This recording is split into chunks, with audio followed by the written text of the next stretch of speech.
Arrivé du Gabon hier, le président de la République, Alassane Ouattara, s'est envolé ce matin pour la France. Il passera une semaine dans ce pays, ensuite il se rendra au Niger et au Bénin.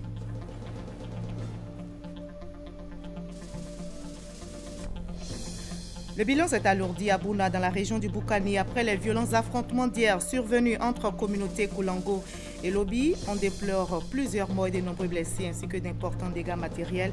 Nous recevrons dans quelques instants M. Vincent Tobi, directeur du cabinet adjoint du ministre d'État, ministre de l'Intérieur et de la Sécurité.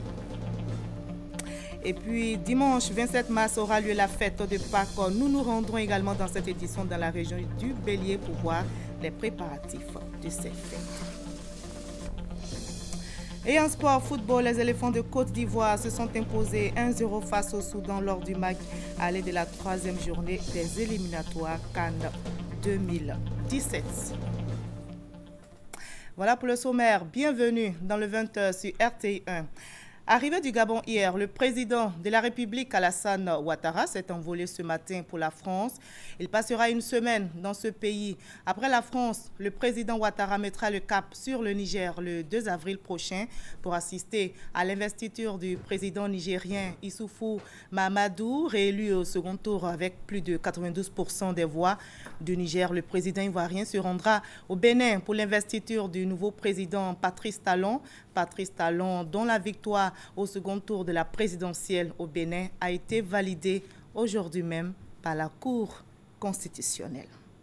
Et avant la France, le président Ouattara était au Gabon. Il était à Franceville pour une visite d'amitié et de travail à l'invitation de son homologue gabonais Ali Bongo.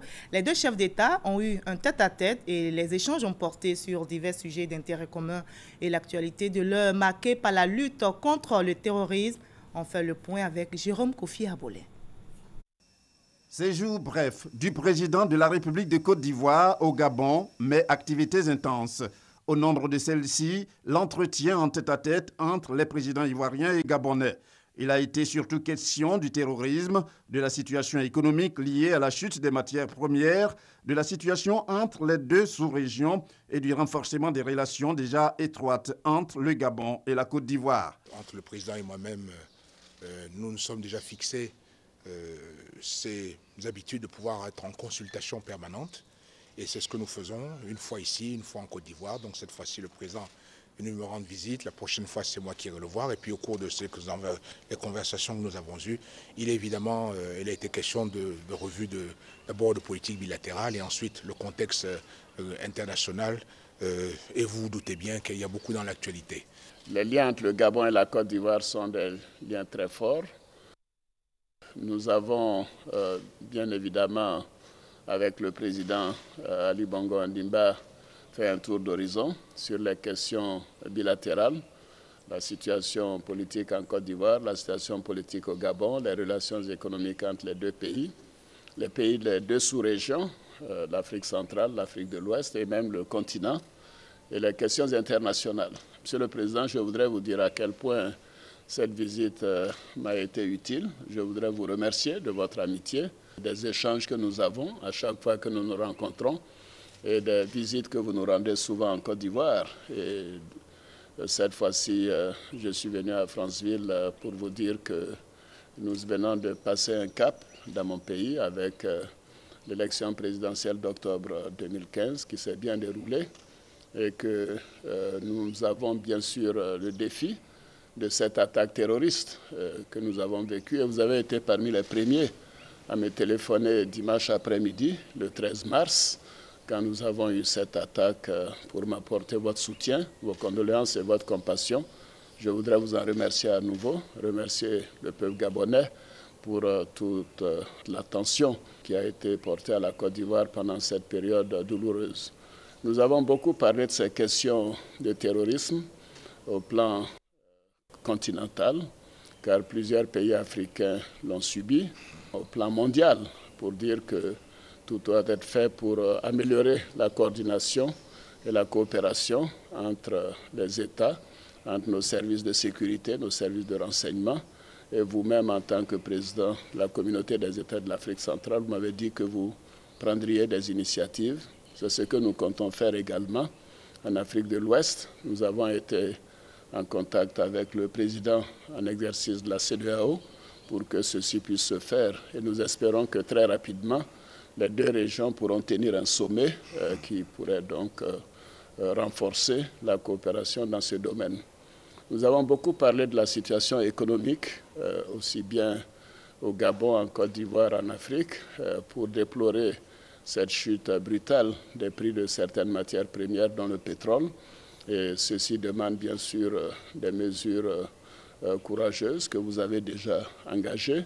Donc je voudrais, au nom de ma délégation, vous dire à mon nom propre aussi combien nous sommes heureux d'être ici, à vos côtés. Et, cette journée a été pleine d'enseignements et également beaucoup de joie de vous revoir en pleine forme. Et nous vous attendons donc à Yamoussoukro pour que nous puissions continuer ces échanges. Avant ces échanges, il y a eu l'accueil du président de la République de Côte d'Ivoire à son arrivée à Franceville, marqué notamment par les honneurs militaires.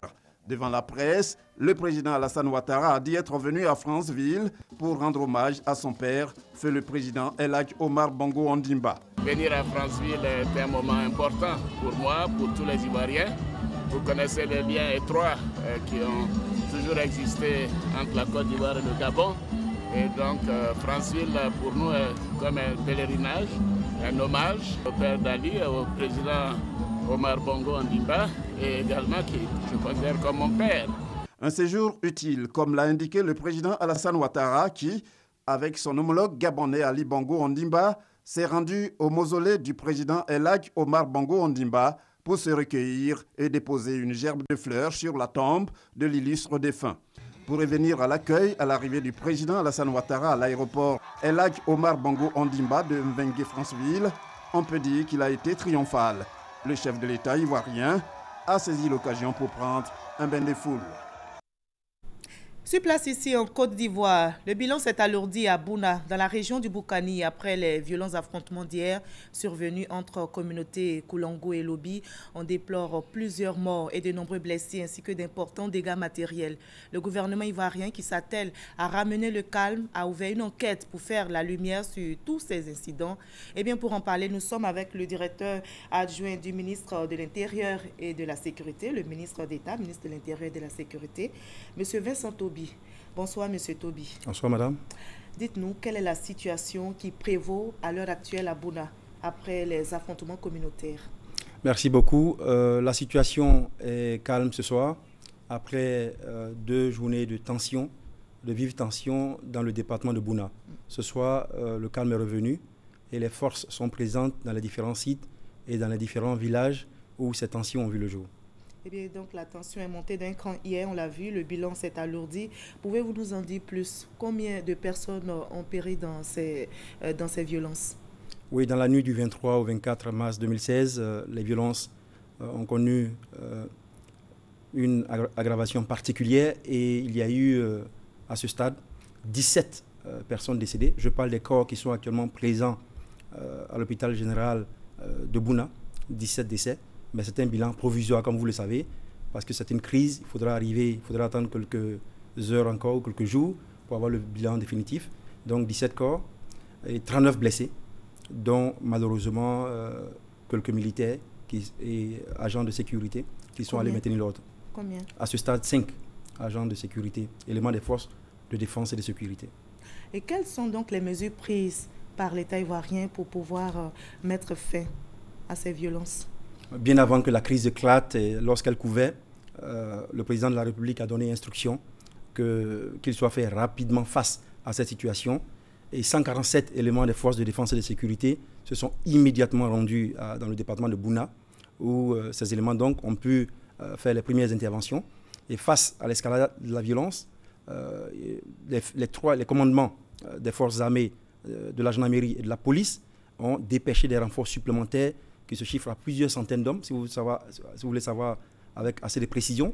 Il y a 500 éléments de FRCI, 250 éléments de la gendarmerie et 140 éléments de la police qui sont présents. C'est un nombre assez important. Et le chef d'état-major des armées, le commandant supérieur de la gendarmerie, le directeur général de la police nationale sont tous trois à pied d'œuvre et ils suivent particulièrement cette situation.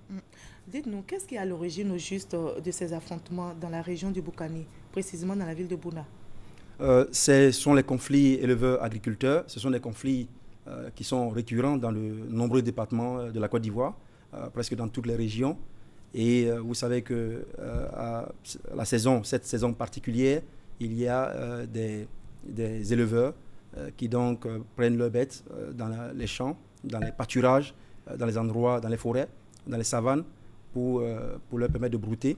Et souvent, il se crée des conflits, donc, puisque ces bêtes empiètent sur les domaines qui sont déjà réservés à d'autres formes d'agriculture, et ça crée des tensions. Donc, c'est des conflits qui sont courants à cette période de l'année, mais à Bouna particulièrement, ces 2 derniers jours, il y a eu des violences particulières dues peut-être à une situation qui couvait déjà. Alors, donc, comment anticiper de tels incidents? C'est-à-dire, quelles sont les mesures prises pour anticiper de tels incidents, pour ne pas que de telles violences arrivent? Que fait le gouvernement au juste? Les autorités préfectorales sur l'ensemble du territoire national, les forces de défense et de sécurité travaillent jour et nuit à prévenir ce genre de conflit. Et je peux vous dire que nous avons de nombreux rapports dans de nombreux départements de la Côte d'Ivoire où ces conflits ont été évités grâce à la concertation, grâce à des comités qui ont été mis en place. Mais pour faire face à la crise sécuritaire précisément, il y a eu des renforts qui sont partis d'Abidjan, comme je vous l'ai dit. Les grands commandements y ont veillé. Il y a eu des secours sanitaires, des médicaments, plus de 2 tonnes de médicaments ont été convoyés, et également des secours sur le plan humanitaire, parce qu'il y a des populations déplacées qui ont besoin d'assistance. Et en plus de cela, nous avons bien sûr, comme d'habitude, la coopération des forces internationales, des amis, de l'ONUCI, de l'UNICEF, du PAM, qui ont mis également à disposition des moyens, des vivres pour secourir les populations. D'accord. Vous avez mené une enquête pour faire la lumière donc, sur ces incidents à Bouna. Est-ce que vous avez déjà démarré l'enquête et où en êtes-vous? Oui, je sais que le procureur résident, le futur procureur est à pied d'œuvre, mais ce sont des éléments qui seront récoltés. Notre urgence, notre priorité maintenant, c'est de maintenir l'ordre, de ramener le calme. Et l'enquête suivra son cours. Le procureur pourrait en dire davantage. D'accord. Les populations vous regardent, les populations de Bouna. Vous représentez sur ce plateau le ministère d'État, le ministère de l'Intérieur et de la Sécurité. Vous avez dit que ce sont des conflits récurrents dans nos régions.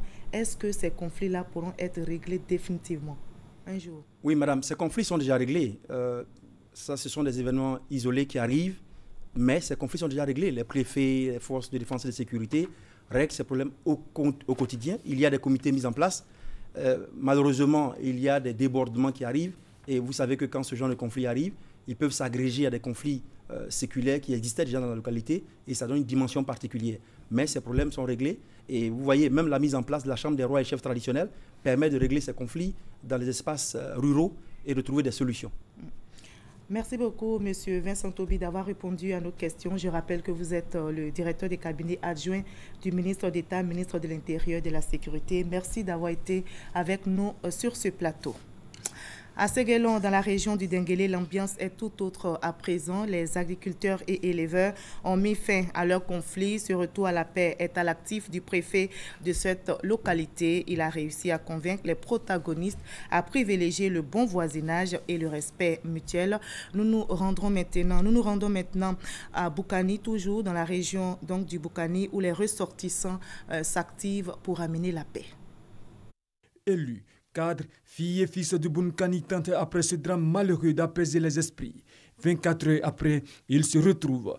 Une décision urgente, envoyer une délégation à Bouna avant de situer les responsabilités. Ce qui est important aujourd'hui, c'est d'apaiser, de ramener le calme.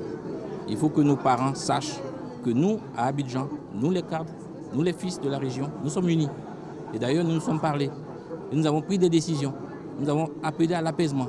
Et c'est ce qui est important. Pour ce qui est des responsabilités civiles et pénales, par la suite on verra. Mais dans l'immédiat, on part front uni pour amener la paix dans notre région. Au nom de cette paix, les cadres et élus ont invité leurs frères et sœurs à faire des propositions allant dans le sens de l'apaisement. Ils ont invité en outre les parents restés au village à se garder de tout acte de violence dans l'espoir de ramener la quiétude. Nous partons maintenant à la primature. Le Premier ministre Daniel Kablan-Duncan a reçu le directeur général de l'Agence internationale de l'énergie atomique. Au centre des échanges, la contribution de l'AEA à la réalisation des objectifs de développement durable. Pour le directeur général, la contribution de son agence dans la mise en œuvre de projets impliquant la technologie nucléaire pourra servir au développement de secteurs en Côte d'Ivoire tels que l'agriculture, à la protection de l'environnement, à la santé. Après la primature, le Premier ministre a mis le cap sur l'École nationale de police. L'école était en fait la 39e promotion, a fait sa sortie. 65 élèves commissaires jugés aptes à exercer la fonction ont reçu leurs épaulettes. Ils ont été invités à accomplir leur mission avec intégrité. Ben Touré, Abou Sanogo. École nationale de police. La fine pluie n'a pas empêché la tenue de cette double cérémonie de baptême de promotion et de remise d'épaulettes. Ainsi, après une formation policière théorique de 15 mois, qui a fait suite à une autre pratique de 6 mois dans les services de la police, 65 élèves commissaires de la 39e promotion intégrité, engagement, dont 5 élèves de nationalité togolaise et 6 dames, sont déclarés aptes à exercer la fonction de commissaire de police. Ils reçoivent leurs épaulettes, couronnement de leur formation des mains de leur parrain, le Premier ministre Daniel Kablan-Duncan. Il les a engagés à être des policiers nouveaux. Je vous encourage à persévérer dans la voie de l'excellence pour en faire votre credo et votre marque de fabrique au sein de cet établissement. Le ministre d'État, ministre de l'Intérieur et de la Sécurité, Ahmed Bakayoko, a exprimé l'engagement de la police nationale à lutter contre la criminalité et le terrorisme. Vous devez vous efforcer d'accomplir les missions qui vous seront assignées avec compétence, intégrité et engagement. Monsieur le Premier ministre, je voudrais vous assurer de la détermination de la police nationale à lutter contre les criminels, d'où qu'ils viennent, et à toujours améliorer la sécurité dans le pays. Ces 65 commissaires sont du dernier contingent de l'effectif global de 1218 élèves sous-officiers, officiers et commissaires de police des promotions 2014-2016. Ils ont tous été recrutés lors du concours de la session 2012. Le 21 mars dernier, le pont de Jacquesville, appelé pont Philippe Grégoire-Yassé, a eu 1 an. Les populations des 3A, Haïzi, Avikam, Aladjan ont célébré hier le premier anniversaire de ce pont. C'était en présence du ministre d'État, ministre de l'Intérieur et de la Sécurité. Les populations de Jacquesville sont reconnaissantes au gouvernement ivoirien pour cet ouvrage qui a permis de désenclaver la région des Grands Ponts. Sidonie Davila. 1 an après l'ouverture du pont Philippe Grégoire-Yassé de Jacquesville, les populations de la région des Grands Ponts se souviennent. Ces populations des 3A, Haïzi, Avikam, Aladjan, restent touchées par cet acte historique. Au nom des populations de la région des Grands Ponts, je voudrais vous exprimer leur gratitude pour ce merveilleux ouvrage que Monsieur le Président de la République a bien voulu inaugurer le 21 mars 2015. Cette belle infrastructure a permis d'amorcer le développement du département de Jacquesville. Cependant, les populations des Grands Ponts souhaitent que le chef de l'État aille plus loin dans son projet de développement de la région. Nous avons besoin de renforts en sécurité, surtout que notre gendarmerie est mal équipée. Il est impérieux qu'un poste de police voit le jour à l'entrée du pont. Monsieur le ministre d'État, un commissariat de police pour la ville, c'est aussi une priorité. Le ministre d'État, ministre de l'Intérieur et de la Sécurité, Ahmed Bakayoko, qui avait à ses côtés le ministre des Infrastructures économiques, Patrick Hachi, cheville ouvrière du projet Pont de Jacquesville, s'est engagé à donner une suite favorable à toutes ces requêtes. Pour preuve, il a procédé à la pose de la première pierre du commissariat de police de Jacquesville. Vous-même, vous êtes témoin de ce que le président fait dans l'ensemble du pays. Et Jacquesville va continuer à recevoir le soutien de l'État à travers des projets structurants qui vont améliorer votre condition de vie. Il a par ailleurs profité de l'occasion de la célébration du premier anniversaire du pont pour évoquer la question du terrorisme. Face au terrorisme, on doit dire non. La première réponse, c'est notre unité. Nous devons rester ensemble. nous devons leur dire qu'ils ne vont pas nous empêcher de nous aimer malgré nos différences. Et nous, l'État, le gouvernement, nous ferons notre part. Notre part, c'est organiser nos forces de sécurité pour qu'elles soient présentes sur l'ensemble du territoire. Avant de quitter Jacquesville, cité balnéaire située à une quarantaine de kilomètres d'Abidjan, le ministre d'État Ahmed Bakayoko s'est rendu sur les plages pour s'assurer du dispositif de sécurité. La capitale économique ivoirienne ouvre ses portes aux hommes d'affaires du monde à travers la foire internationale d'Abidjan. La foire a démarré hier. Le Maroc est à l'honneur. Cette deuxième édition s'achève le 5 avril prochain. Le royaume chérifien espère accroître sa part de marché en Côte d'Ivoire. Ils sont à l'honneur, les hommes d'affaires marocains, à cette deuxième édition de la foire internationale d'Abidjan. Ils ont des arguments à faire valoir. Je présentais les théières, les plateaux, les décorations comme ça pour les langues. Dans un environnement économique où l'heure est à la densification de la coopération sud-sud, le choix du Maroc ne relève pas du hasard. Le Maroc est le premier pays investisseur de la Côte d'Ivoire en 2015. Et il faut dire que la directrice du Maroc Export, Mme Mafirou, depuis l'année dernière, a décidé de nous aider à positionner la foire internationale d'Abidjan. Donc il y a cet engagement-là qu'elle a pris avec son équipe et qu'il était normal que nous puissions prendre le Maroc comme pays à l'honneur de cette deuxième édition. Et nous avons eu raison de le faire. Mais pour les autorités marocaines, la présence du royaume chérifien à cette exposition commerciale revêt une toute autre dimension. Grâce à la présence d'opérateurs privés représentant les différents secteurs, nous espérons à augmenter et diversifier le commerce bilatéral et promouvoir le partenariat fructueux gagnant-gagnant entre les entreprises de nos pays. Une balle que le gouvernement entend saisir au bon. Comme c'est déjà le cas à Casablanca, la Côte d'Ivoire envisage de mettre en place un parc d'exposition et a en projet la création d'un office des foires. En 2015, le niveau des transactions entre la Côte d'Ivoire et le Maroc a été de 122 milliards de francs CFA. Au chapitre politique de cette édition, nous avons le RHDP, le secrétaire adjoint chargé des questions électorales au RDR, Mamadou Sanogo, a effectué une tournée dans les départements de Méagui et de Soubré. Cette mission avait pour but d'informer les militants sur la question du parti unifié RHDP. Elias Adou Hamzadiabi. Le secrétaire général adjoint du Rassemblement des Républicains chargé des questions électorales à la rencontre des militants de la région de la Nawa. Première étape, Méagui. Mamadou Sanogo a fait part aux militants du RDR des consignes de la direction du parti sur l'alternance et le parti unifié. Le parti unifié ne signifie pas la perte de notre âme. Comprenez très bien. Le parti unifié, ça ne veut pas dire qu'on va perdre notre âme. C'est avec cet esprit, le parti unifié, que nous relançons aujourd'hui une nouvelle dynamique sociale. Deuxième étape, Soubré. L'émissaire du RDR a invité les militants à se mettre en ordre de bataille pour faire aboutir ce projet. Il a par ailleurs exhorté les cadres du RHDP à l'unité. Soyons humbles. On va travailler ensemble, on va aller mettre dans la main. On va aller au RHDP.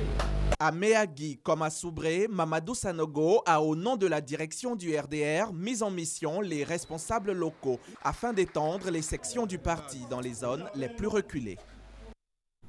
Nous sommes le vendredi 25 mars 2016. C'est un vendredi saint pour les fidèles chrétiens catholiques. Ce vendredi marque le chemin de croix, ce chemin parcouru par le Seigneur Jésus-Christ.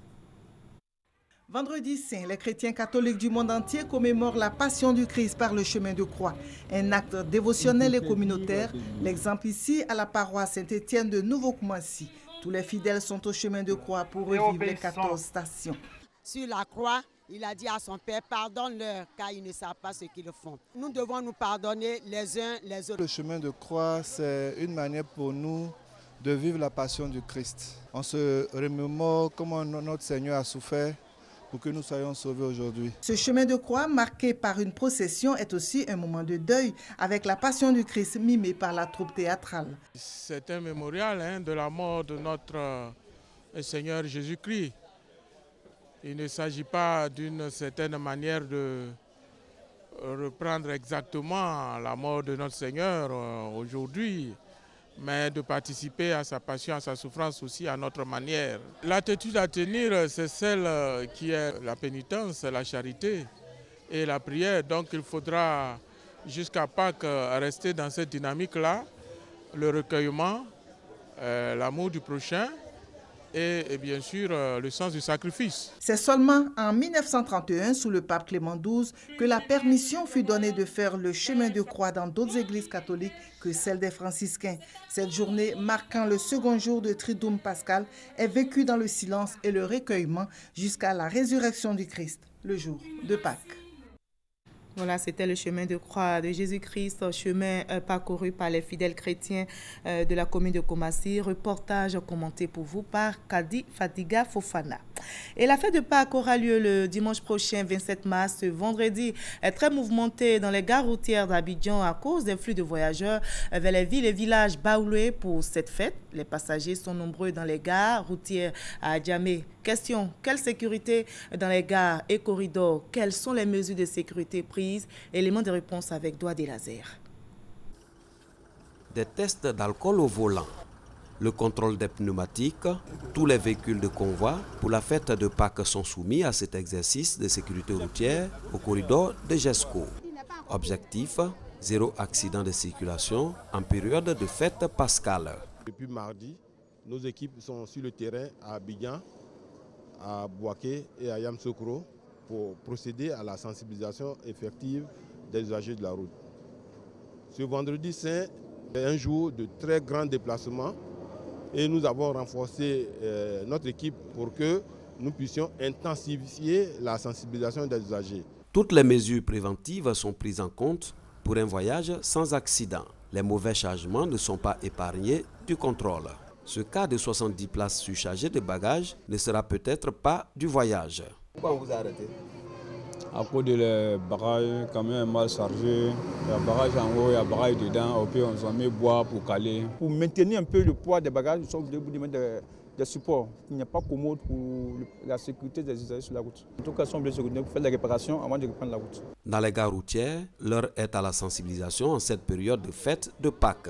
Les consignes sont strictes pour éviter que la période de fête ne se transforme en moment de deuil. Donner les consignes aux conducteurs de respecter la vitesse qui est de 110 sur l'autoroute et de 80 sur les petites voies. Il y a les clients qui attendent qu'on fasse les départs, mais on est obligé de dire aux chauffeurs de venir doucement. Trop pressé, c'est pas bon. En 2015, pendant la période des fêtes de Pâques, l'Office de sécurité routière a enregistré 215 accidents de circulation, occasionnant 32 blessés et 3 décès. La région du Bélier se prépare activement pour cette fête de Pâques appelée Pakinou ce dimanche. Voyons cela avec notre reporter de RTI Bouaké, Kader Sogodogo. La région du Bélier célèbre la Pâques, communément appelée Pakinou, en pays baoulé prenant en compte plusieurs aspects non religieux, véritable moment de retrouvailles pour parler de développement. Pakinou Bélier 2016 démarre avec l'inauguration par le ministre d'État Jano Aoussou-Kouadio, président du conseil régional du Bélier, du village à Pakinou avec ses différents stands et autres espaces de loisirs. À cette cérémonie, le gouverneur du district de Yamoussoukro et le maire de la commune ont salué la célébration régionale de la Pakinou sur les terres de feu le président Félix Houphouët-Boigny. À leur suite, le ministre d'État Jano Aoussou-Kouadio a invité les populations à faire de ces retrouvailles des moments pour parler de développement. Pakinou, en pays baoulé, est devenu un phénomène. C'est plus d'1 million de personnes qui, en un week-end, se déplacent, créent des espaces de convergence. C'est pour cela que nous, c'est notre manière d'accompagner le président Alassane Ouattara dans son œuvre de construction de la nation, une Côte d'Ivoire forte, unie et solidaire. Les récentes attaques terroristes qui ont secoué la Côte d'Ivoire et plusieurs pays dans le monde ont été évoqués. Notre pays fait l'objet d'attaques l'extérieur. Si nous sommes unis, ces djihadistes ne vont pas nous tuer tous. Au contraire, c'est eux qui vont disparaître. Pour Pakinou 2016, la région du Bélier reçoit 150 chefs traditionnels venus des régions du Gor, de la Nawa et du Haut-Sassandra. Un bel exemple de cohésion sociale qui va illuminer les festivités qui vont s'étendre sur 3 jours. On a appris aujourd'hui plusieurs responsables de l'organisation État islamique ont été tués cette semaine par des bombardements américains en Syrie, dont le numéro 2 du groupe terroriste. Et pour Washington, la mort de Abdelrahman al-Kadouli va donner un coup de frein aux capacités de l'EI à conduire des opérations en Irak et en Syrie et à l'étranger. Le procès de 2 journalistes du quotidien d'opposition s'est ouvert aujourd'hui en Turquie, arrêtés pour espionnage et tentative de coup d'État. Ces journalistes avaient publié en 2014 une information sensible pour le gouvernement turc. Leur procès, qui aura lieu à huis clos, s'inscrit dans un contexte de répression accrue contre les médias en Turquie et risque la prison à vie pour espionnage, divulgation de secrets d'État, tentative de coup d'État et assistance à organisations terroristes. Le procureur a réclamé contre eux la réclusion criminelle à perpétuité. Ici en Côte d'Ivoire, l'ambiance est tout autre. C'était le sport, on parle donc sport, football. Les éléphants de Côte d'Ivoire se sont imposés 1-0 face au Soudan lors du match aller de la 3e journée des éliminatoires CAN 2017. Le match retour du mardi 29 mars 2016 à Khartoum sera plus que décisif, nous dit Cathy Touré. Les éléphants de Côte d'Ivoire s'offrent la tête du groupe I à l'issue de la 3e journée avant le match retour face au Soudan. Une victoire qui se dessine après plus de 25 minutes de jeu. Les premières minutes étant l'affaire des crocodiles du Nil. Attention, Soudan! Ils vont rater cette occasion. Très soudés, les Soudanais résistent aux Ivoiriens avant de céder à la 33e minute sur insistance du trio Séri Jean-Michel, Salomon Kalou et Gervinho. La Côte d'Ivoire mène et maintient le score jusqu'en seconde période. Une dernière partie sans grande attraction, quelques tentatives de part et d'autre, mais le score reste le même, 1-0. Les champions en titre assurent l'essentiel et retrouveront les Soudanais le 29 mars prochain pour le match retour. Encore une fois, tout faux pas est interdit aux éléphants pour espérer être parmi les 16 élus pour la Coupe d'Afrique des Nations 2017. Et on continue de soutenir les éléphants de Côte d'Ivoire pour la victoire ce 29 mars prochain. Fin de ce journal, demain 20h, retrouvez Ali Darasouba. Merci à vous tous de votre aimable attention.